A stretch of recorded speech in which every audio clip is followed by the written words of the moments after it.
Do you, but seriously, in 100 years from now, what's going to be the most important legacy our own time has left? Memes.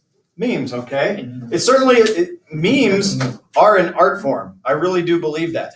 I love political cartoons.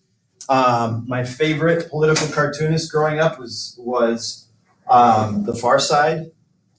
It got political. It was social commentary. It was just one picture and very few words, right?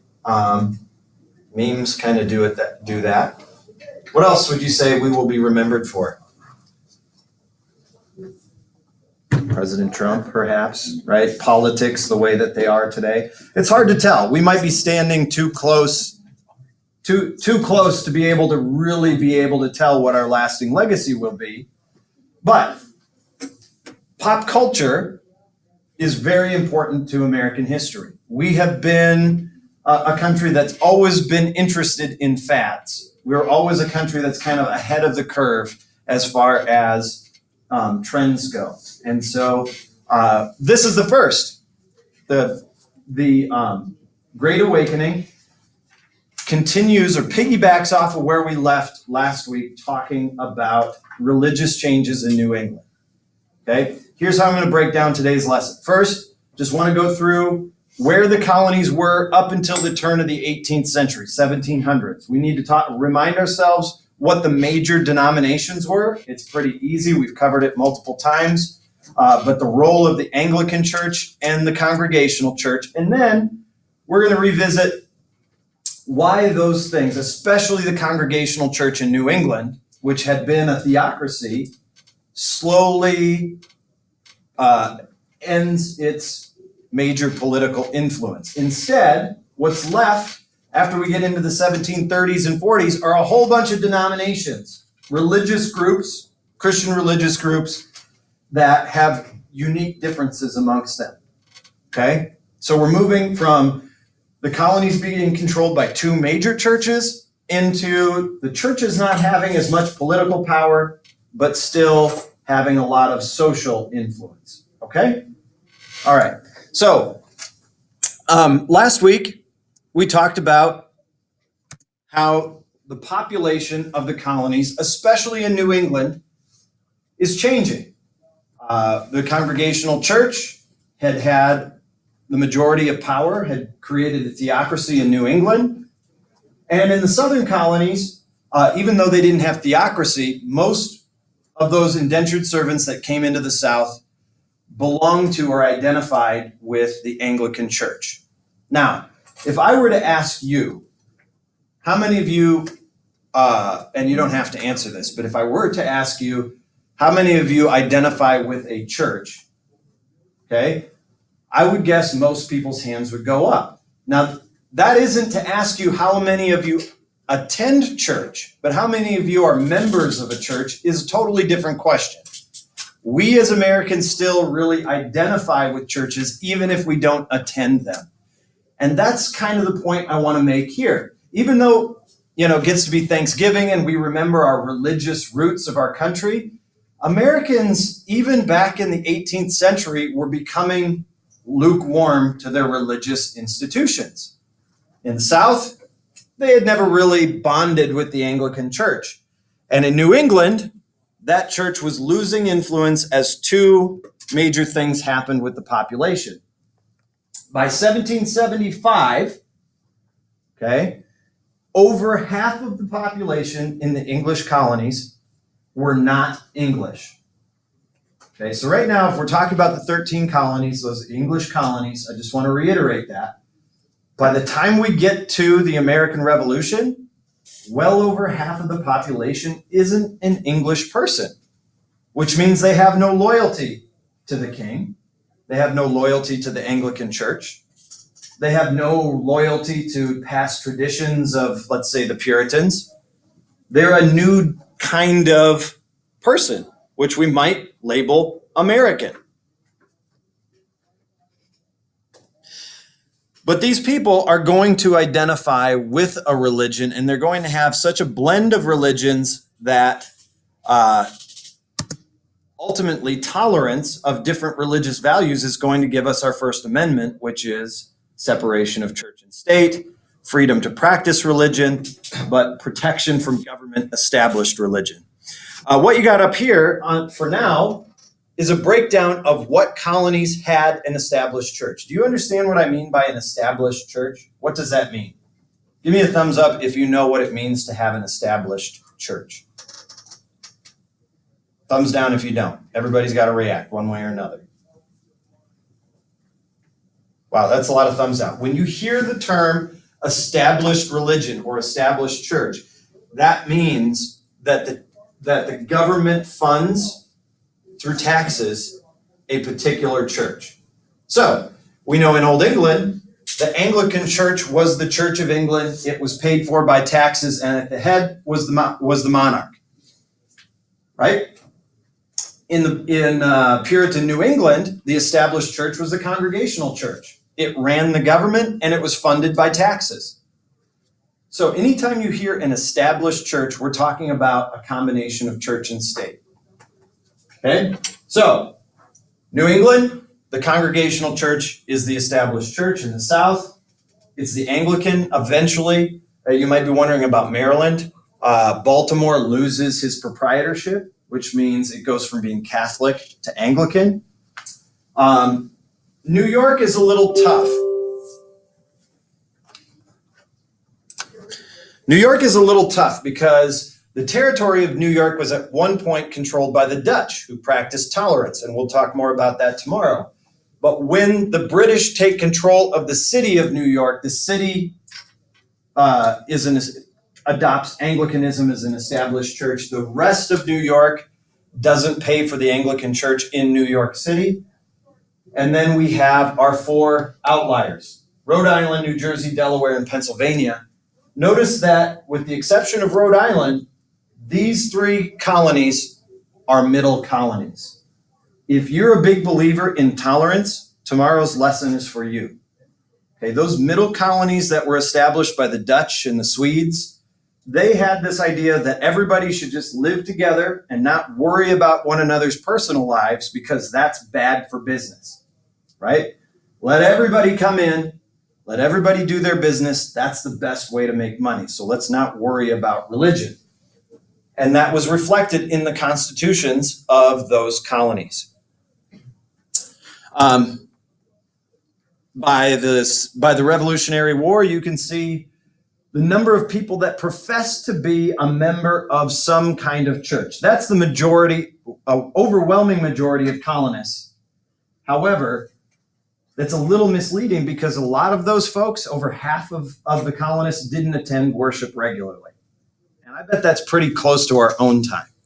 I bet there are a lot of us that go, oh yeah, my parents are members of this church or that church, but we go on Thanksgiving, or we go on Christmas and maybe Easter, maybe with grandparents, but not going on a regular basis. Okay? So church is losing its influence as we get into the 18th century. The reason for that, a big part of it is immigration. As there's more diversity from outside of the colonies, those powerful religions lose influence. The second reason, natural birth rate. Okay? The children of immigrants don't always adopt their family's values. And so, as hardcore as some Puritan parents might be, their children and grandchildren were less so. And so, as we get things like the halfway covenant, which we talked about last week, the members don't vote like the hardcore older members of the community, and it changes the community. Any questions about the Anglican Church?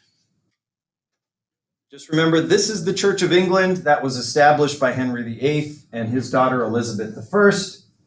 This was the most common established church in the colonies, but it really didn't have the political influence that the Congregational Church did. In fact, there were so few Anglican ministers in the colonies that King William and Queen Mary set up a college in Virginia to try to train Anglican priests for the British colonies in North America. If you remember, William and Mary had overthrown the Catholic King James II. Colleges were the one way to train ministers. So William and Mary becomes the first college in the South. Pop quiz. What was the first college in all of the colonies, but in New England? Harvard. Now you're going to be hearing about several different colleges, all Ivy League colleges, that get their start as training grounds for ministers during the Great Awakening. Okay? Places like Yale, Dartmouth, Brown, right? Those Ivy League schools get their starts during this time because they're trying to train ministers to be more like Jonathan Edwards or Jacob Arminius, and I'll talk about who those people are in a bit. Image of the Anglican Church tells it all. Old, right? Very Catholic, very institutionalized. This is not what we think of when we think about American religion. Congregational church, the church that the Puritans brought over here, much simpler. This to me seems more American with the denominations, the Protestant denominations that develop here. It's very utilitarian, right? This building has a function. It's the meeting place of the whole community. It's not real glamorous, but it's meant to focus the message on what is pure. However, the Puritans are also experiencing these problems, right?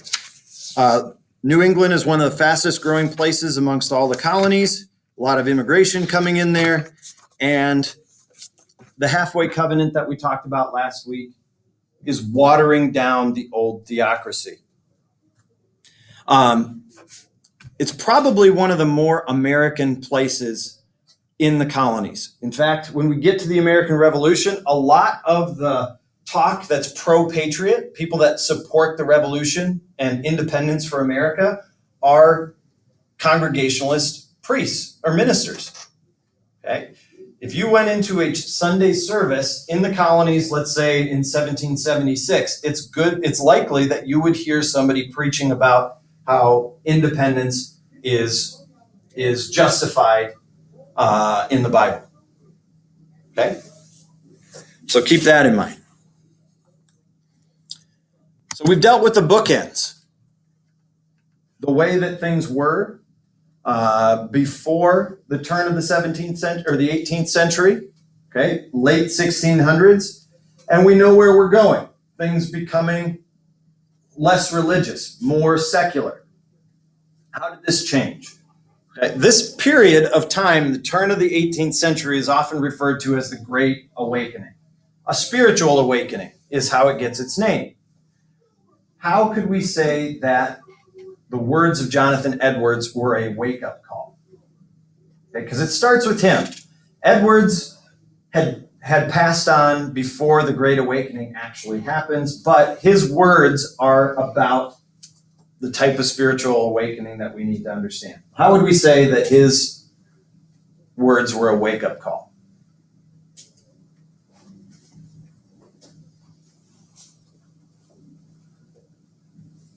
How are Edwards' words supposed to act as a wake-up call? To scare people. To scare people back into their seats at church. Absolutely, right? Now, here's something that coincides with the turn of the 18th century. How many of you remember last year in world history talking about the Enlightenment? What was the Enlightenment? What was the focus of the Enlightenment? What? What was the focus of the Enlightenment? What came from the Enlightenment?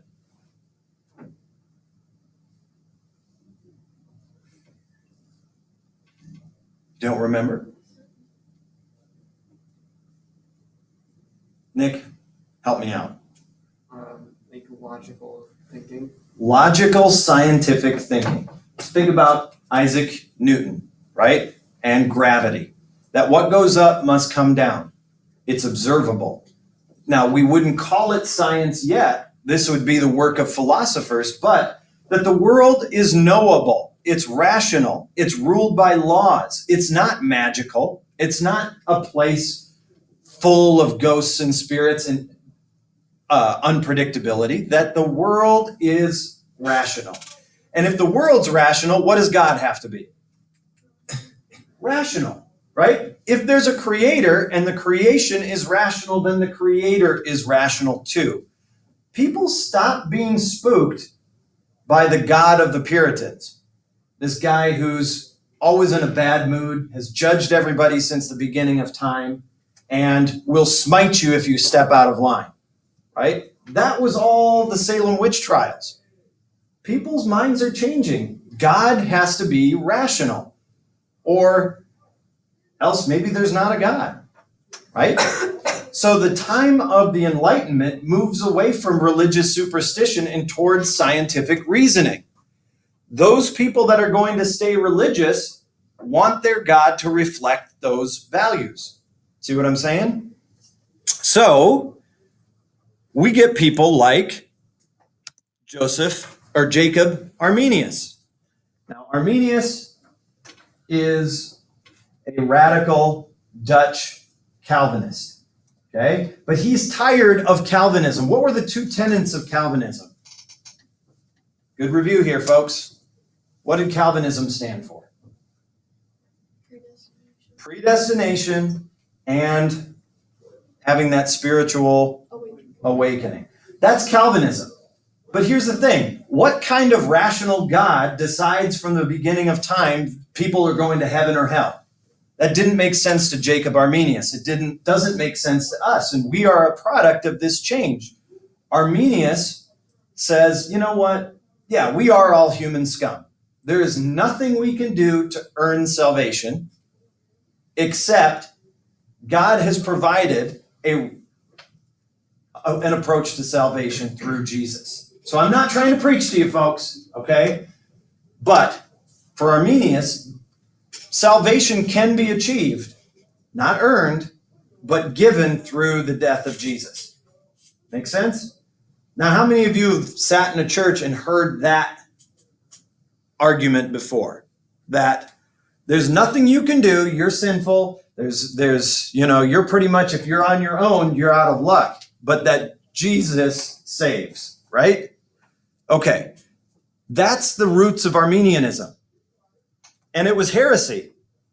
For English Calvinists like the Puritans, that was incredibly wrong. But there's going to be a split.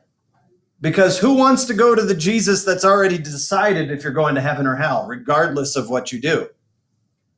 Fewer and fewer people. But everybody is about an opportunity for salvation if they commit their lives to a Savior. Make sense? So you don't have to be part of the elect to be a member of the church. This is going to create huge problems for the Congregational church. A group of Congregationalists are going to break off. They'll call themselves Presbyterians. And they will no longer say that you have to have that awakening, that spiritual conversion in order to be a member.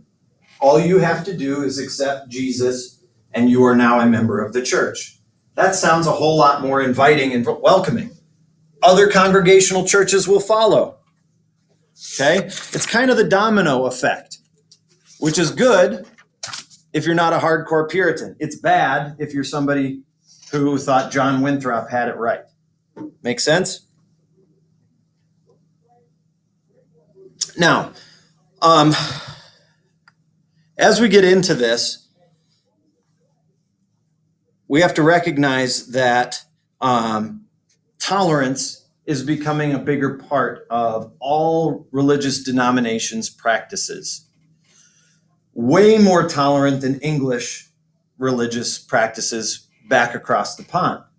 Okay. One of the reasons why the colonies are much more tolerant of differences in their own churches is because there are fewer differences amongst people as far as what their religion is. In Europe, there are more Jews. There are more Muslims. There are more Catholics. And so the schism there between Christians and non-Christians, or Christians and Catholics, was more evident. But in general, the colonies were becoming more tolerant.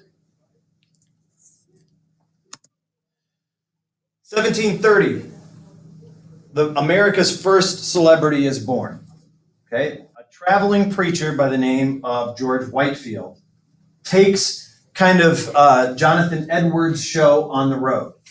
Jonathan Edwards, about 30 years before, had shocked people with his emotional speeches like I gave you.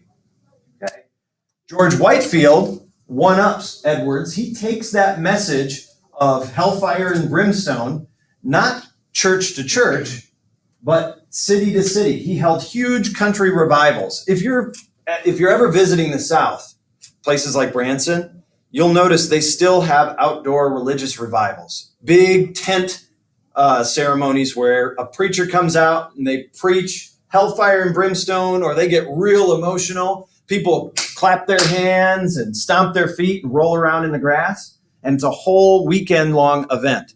Okay? This is the brainchild of George Whitefield, taking the message of the emotional need for religion back to the people. Now I love Jonathan Edwards. I think people still relate to that speech in the sense of we feel that emotionalism. I've never found a speech of George Whitefield's to be as impactful, and there's probably a reason for that. Whitefield's sermons were much longer, and his language was more elevated than Jonathan Edwards. But this is the first celebrity. This is the face of America's first celebrity. He had crossed eyes. He had a deep, tenorous voice, and people would go there, and when he would say, "Oh Lord," people would shake. Women would get excited, right? He was responsible for the change in church membership from being mostly male to mostly female. Now that's a rock star, right? Appealing to the women at large, wanting that emotional experience. And because of Arminianism, because of the halfway covenant, more and more women are becoming members of church denominations.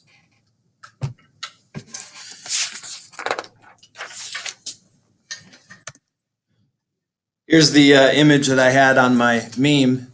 Gives you an idea that this was a grassroots worship style. There was no church that would house this kind of profanity. The old lights, the old way of doing it, the people that were in charge of the churches were afraid of this style of preaching. The hand clapping, the singing that wasn't based on the Bible. All of this emotionalism they felt was vain enjoyment, that people were getting wound up just for the sake of getting wound up, which is a sin, right? In their minds, for example, the Baptists, a lot of Baptists still don't dance because vain enjoyment is sinful. So this kind of thing separates old practitioners of Christianity from new practitioners of Christianity. Jonathan Edwards, in one of his speeches, said that people felt a new light swelling within them. And so people that really liked this emotional delivery style became known as the New Lights, where by contrast, those people that feared it, opposed it, were called Old Lights. So let me ask you this, Jonathan Winthrop, would he be an old light or a new light? Old, yeah. So even though Winthrop and George Whitefield probably had a lot in common about their beliefs, their preaching style was totally different. Okay, Winthrop would have stood up and bored you to death. George Whitefield, you may not have understood a single thing he said, but it would have been highly emotional. It would have been a good time, and it would have left you wanting to hear more. So as I said, the Congregationalists split. The Presbyterians, if you ever go to a Presbyterian membership, that was really one of the first New Light churches. Methodist, anybody been to a Methodist church? That's a Protestant denomination that tends to focus strongly on the message. Baptists are like the feet stomping, clapping, pray, hallelujah, praise Jesus churches. Those kind of Calvinist Baptist churches are very fire and brimstone, but it's all about emotional experience. All right, last page here for you, folks. So why do we need to study this, other than that Mr. Hofer says so? Here's why. First of all, we have our first thing that's uniquely American. All of these colonies we've been talking about would be better described as British American colonies, okay, or the British colonies in North America. This is the first thing that England doesn't have that the colonies develop for themselves. This is uniquely American culture. And anytime you have something new separate from the old, we're one step closer to revolution. Okay? Other things. This moment in history has left its lasting impact on religious denominations. Methodists, Baptists, Presbyterians, Congregationalists eventually get on board. If you go to a Congregational church today, they're not going to tell you you're prejudged. Okay? It changes the way people feel about their relationship with God. It's highly personal, it's highly emotional, it's very individual, right? Because those churches that couldn't adopt that were left behind. And it leads to the founding of a whole bunch of colleges. Let me give you the list.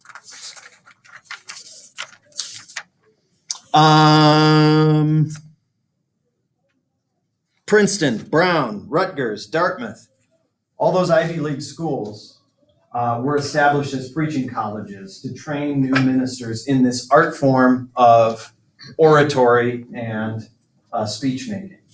Okay? Questions? All right, we just have a few minutes left, and you probably noticed on Google Classroom that I want you to make a Venn diagram.